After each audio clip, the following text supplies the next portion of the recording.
Bonjour à tous et merci d'écouter le podcast Trading Masters. Je suis Xavier et je vais vous parler de stratégie d'investissement et de modèles de trading en me basant sur l'expérience des meilleurs traders de tous les temps. Bonjour à tous et bienvenue dans le deuxième épisode du podcast Trading Masters où l'on cherche à apprendre des meilleurs traders et investisseurs. Aujourd'hui, on va parler de value investing et du mentor de Warren Buffett, Benjamin Graham. Avant de rentrer dans le cœur du sujet, j'ai deux demandes à vous faire. La première, c'est que comme je vais commencer à parler d'analyse financière aujourd'hui, j'ai vraiment besoin de savoir si je vais trop ou pas assez dans le détail. Donc si vous pouviez prendre 2 minutes pour me le dire dans un commentaire sur la page web de l'épisode, ce serait très sympa. Ma deuxième demande, c'est plutôt un commentaire, c'est que le value investing, c'est pas ce qu'il y a le plus à la mode en ce moment. Mais comme on dit en bourse, les arbres ne montent pas jusqu'au ciel, donc essayez de garder en tête cette notion de value investing si une crise a lieu. Car si un crack arrive, il faut un plan prévu à l'avance. Idéalement aussi quelques liquidités pour faire son marché quand tout le monde réduira son portefeuille sans regarder les prix. Pourquoi un plan à l'avance ? Parce que pendant un crack, vous allez paniquer comme tout le monde. Vous allez être influencé par l'ambiance de fin du monde et vous ne saurez pas quoi faire. Si vous n'êtes pas prêt, soit vous allez acheter trop tôt, soit être paralysé et laisser passer des opportunités. Alors que si vous avez une méthode pour screener le marché à la recherche de valeurs sous-cotées, vous n'allez pas vous laisser influencer. Benjamin Graham était connu pour être le pionnier du value investing et avoir été un des premiers à avoir une approche quantitative de l'investissement. À l'époque, au début 1900, le trading était vu comme de l'astrologie, où les traders essayaient de deviner les cours futurs. Il y avait aussi beaucoup de trades basés sur des informations d'initiés, car c'était encore légal à l'époque. La plupart des décisions des traders étaient basées sur une forme primaire d'analyse technique, c'est-à-dire qu'ils utilisaient les prix et les volumes pour investir. C'était bien sûr avant Bloomberg, Yahoo Finance, etc. et ils utilisaient principalement le ticker tape pour trader. C'était un espèce de ruban de papier qui défilait avec les prix des différentes actions. La grande majorité de la population voyait les actions uniquement comme un outil de spéculation, donc juste comme un prix qui bougeait et sur lequel on pouvait faire de l'argent. Et de ce point de vue-là, il y a encore beaucoup de traders aujourd'hui qui parient sur plein de types d'actifs, actions, forex ou crypto, et qui ont la même philosophie. Ben Graham, lui, voyait vraiment l'achat d'une action comme s'il achetait un business, une entreprise. Il a démarré sa carrière chez un broker à New York, mais a rapidement monté sa propre firme à l'âge de 29 ans, en 1923. Graham Newman Partnership. Il a écrit un premier livre, Security Analysis, qui est devenu la bible du value investing à Wall Street. Un des grands principes de Graham, c'est que vous ne devriez pas acheter une action si vous n'êtes pas prêt à acheter la compagnie en entier. Réfléchissez-y. Si vous êtes dans cet état d'esprit, vous n'achèteriez pas une entreprise sans jeter un coup d'œil aux chiffres de l'entreprise, notamment le bilan, avec la liste des actifs et des passifs. Et bien sûr, la différence entre les deux, c'est-à-dire ce qu'il reste si on vend tous les actifs pour rembourser les dettes et qu'on va appeler book value. Vous voudriez aussi savoir si c'est une entreprise qui est installée depuis un certain temps et vous assurer qu'elle est passée au travers de périodes de crise avec succès. Et dernier point, vous voudriez l'acheter à un discount par rapport à ce que vous pensez être le juste prix. Graham a résumé ses idées avec le concept de margin of safety. Et pour lui, il est important que ce soit mesurable en termes de chiffres. C'est pour ça qu'il s'est focalisé sur les moyens de quantifier ces concepts. Il a d'abord regardé la valeur des actifs, comme le cash, les inventaires et l'immobilier, en regardant les bilans des entreprises. Ensuite, il a regardé les bénéfices actuels. Et dans de rares cas, il a utilisé aussi les profits futurs. Mais uniquement dans les cas où l'entreprise avait un avantage compétitif clair et ne pouvait pas se faire rattraper par les compétiteurs. Le principe clé derrière la méthode de value investing, c'est le principe de mean reversion, de retour à la moyenne. C'est-à-dire qu'une entreprise, donc une action, a un prix que l'on peut estimer et que la psychologie des investisseurs, notamment la peur en cas de crise ou l'avidité en cas de hausse, fait dévier ce prix de son équilibre à long terme. Comme selon Graham, il est difficile de savoir si on achète à un bon prix, il faut qu'on prenne cette fameuse marge de sécurité en passant au travers d'une série de filtres. Si vous n'avez pas le temps d'étudier à fond une entreprise, Graham suggère d'utiliser 7 critères pour choisir une action. Ça peut paraître un peu long, mais je vais vous expliquer comment faire de manière concrète ensuite. Bon, je dis long, mais le livre The Intelligent Investor fait presque 700 pages, donc ça reste un bon résumé. Ces 7 critères sont la taille. Graham prend 100 millions de dollars en 1971, soit 600 millions de dollars aujourd'hui.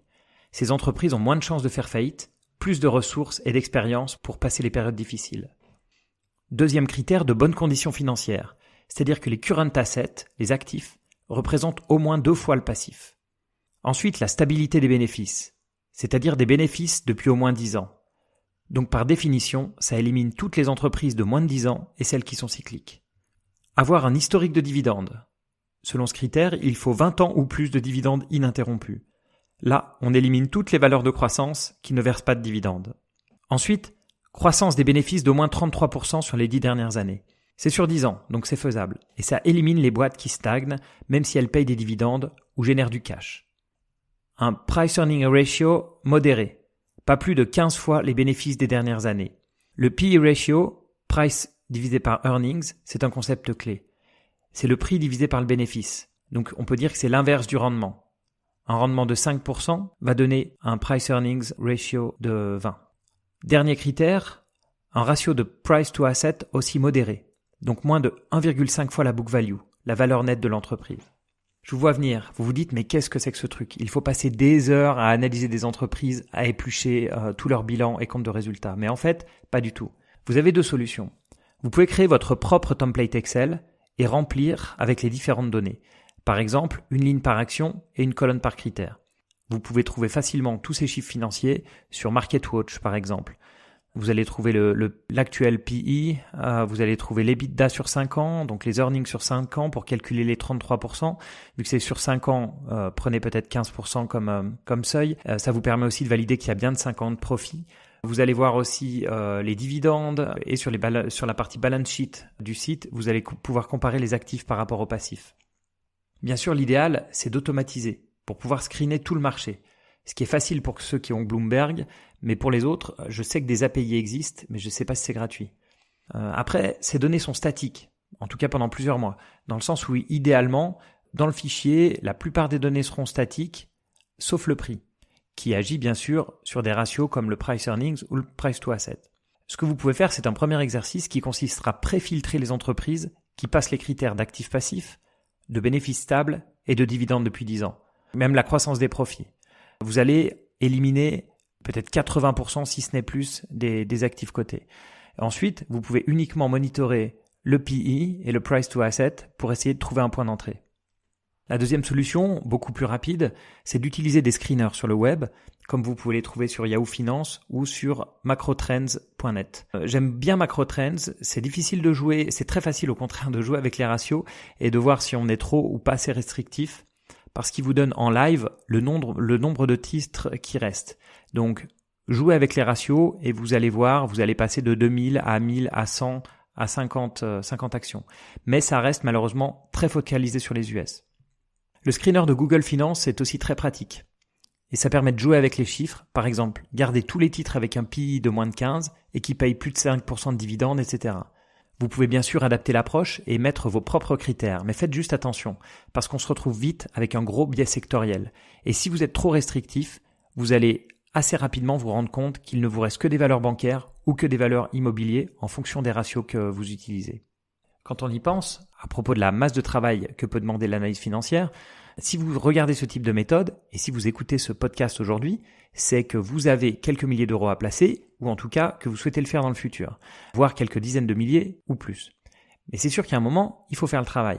Mais si vous ne voulez pas vous retrouver à acheter un fonds de placement sur lequel votre banque va prendre d'énormes frais pour finalement faire moins bien que le marché, il va falloir en passer par là. Ce qui reste incroyable, c'est que l'investisseur moyen passe plus de temps à comparer les frigos ou les appareils photo quand il veut en acheter un que les actions dans lesquelles il investit. Si malgré tout vous voulez une méthode simple, sur la fin de sa vie, Graham a testé avec succès le modèle suivant. Prenez 30 actions avec un PI de moins de 10 et un ratio debt to equity de moins de 50%. Vous les détenez jusqu'à ce que ça fasse 50% de gain et vous revendez. Si ça n'a pas atteint les 50% de profit au bout de 2 ans, vous vendez aussi. Vous pouvez aussi, de la même manière que Graham, adapter 3 ou 4 règles très simples pour votre modèle de trading. D'une manière générale, Benjamin Graham recommande d'avoir entre 10 et 30 valeurs en portefeuille et de revoir le portefeuille au moins une fois par an, en ignorant les fluctuations du marché, surtout à la baisse, et en suivant de près les dividendes et le résultat opérationnel de la compagnie. Tant que les résultats sont satisfaisants, il faut rester investi. Mais vous pouvez profiter des mouvements à la hausse pour sortir de la position si elle vous paraît surévaluée. Alors maintenant, est-ce que son approche a bien vieilli ? Pour moi, oui, sur l'idée que la psychologie drive les marchés et qu'il faut chercher des valeurs qui sont discountées, parce qu'elles sont oubliées, plus à la mode, etc. Ce qui est dépassé, selon mon point de vue, c'est qu'il donne beaucoup d'importance au bilan et à la book value. Ça faisait beaucoup de sens à l'époque, avec beaucoup d'industries, donc des machines, des stocks, des usines. Aujourd'hui, l'approche marche toujours dans ce type de secteur, mais beaucoup moins dans les secteurs avec des actifs intangibles. Des brevets, des marques, du goodwill. Même pour les secteurs industriels, en cas de ce qu'on appelle disruptive innovation, un asset peut perdre beaucoup de valeur. Par exemple, c'est pas parce qu'une société a un stock énorme de DVD qu'il faut considérer qu'elle est sous-évaluée et qu'il faut l'acheter. C'est qu'il y a eu un shift énorme dans ce marché et le streaming est devenu la norme.